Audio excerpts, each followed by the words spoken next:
Marianne's mother, Ella, wanted her grandson to be named Jacob, but she and her husband disagreed.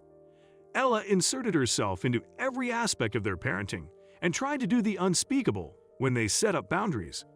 Marianne and Richard were expecting their first child, but they decided to wait until birth to find out the gender. Ella, Marianne's mother, disagreed with this decision because she wanted to know everything about her coming grandson. "How about I call your doctor and find out myself? Then I can throw you guys an appropriate baby shower, and maybe even a gender reveal," Ella said enthusiastically. "No, Mom. We have made our decision. You have to respect our wishes," Marianne uttered, frustrated. "I'm just excited about my grandbaby. You can't blame me, and I also have more experience than both of you. You should listen to me," Ella added, pouting. "I know you have more experience, but this is our baby. We're the parents, and we have decided," Richard chimed in.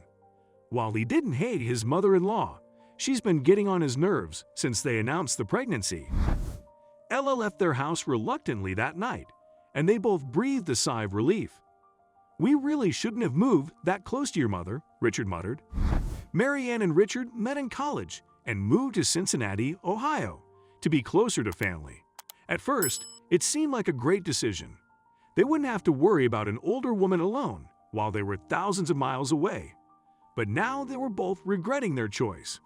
"I know, honey, but well, it is her first grandchild," Marianne said, trying to soothe her husband.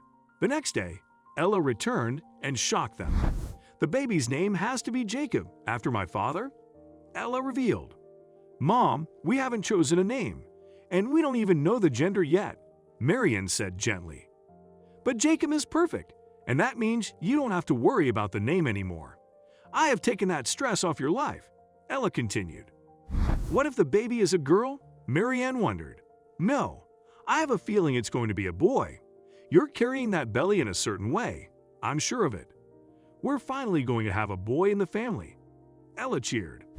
Marianne knew that her mother had always wanted a boy, but she was crossing many lines. Also, Richard was not going to like that name either. But she decided to keep the peace for now. "We'll see, Mom," she replied. Marianne and Richard had a boy, and they decided to name him Ashton because they both liked that name so much. Ella pouted and whined about it as much as she could, but they didn't want to hear it. Marianne thought they had finally shut her antics down, but whenever Ella came over, she called their son Jacob. At first, they thought it was only a mistake.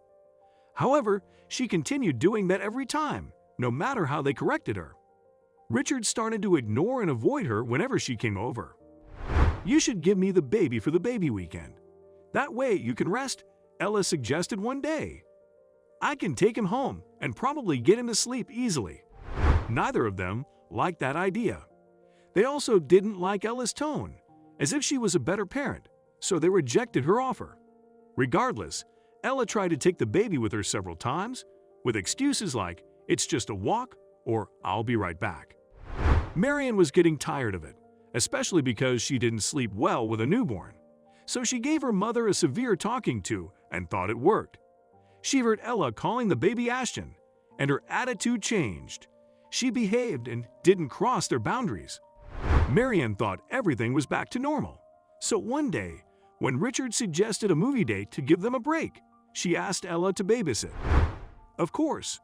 You guys have been so busy. Go have fun," she beamed. "Aw, Mom, if you need anything, don't hesitate to call us," Marianne said worriedly.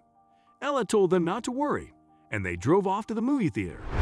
But Ella had no plans of just babysitting. "Those two can't raise this beautiful boy. I'm taking him with me," she thought, rushing around their house to pack her grandson's things. She grabbed the baby after gathering everything and went to the front door. "Mom, we forgot my cell phone." "What?" Marianne began, but stopped when she saw her mother with everything Ashton owned. "What are you doing?" Richard yelled. "Nothing. We're going for a drive because that always worked for Ashton." "Babies fall asleep right away," Ella lied. "Mother, give me the baby right now," Marianne said sternly. "No, really. You guys don't understand. I can do a better job," Ella stammered. Finally, Richard rushed to her and took Ashton away forcefully, but carefully. "Leave our house immediately before I call the cops," Richard seethed and took the baby to the nursery. Ella looked at her daughter with tears in her eyes. "I didn't. I don't know. He's my baby. I can raise him better," she stuttered. "He's not your baby. Mother, you need therapy. Leave now. You're not welcome here anymore," Marianne hissed and went to check on the baby.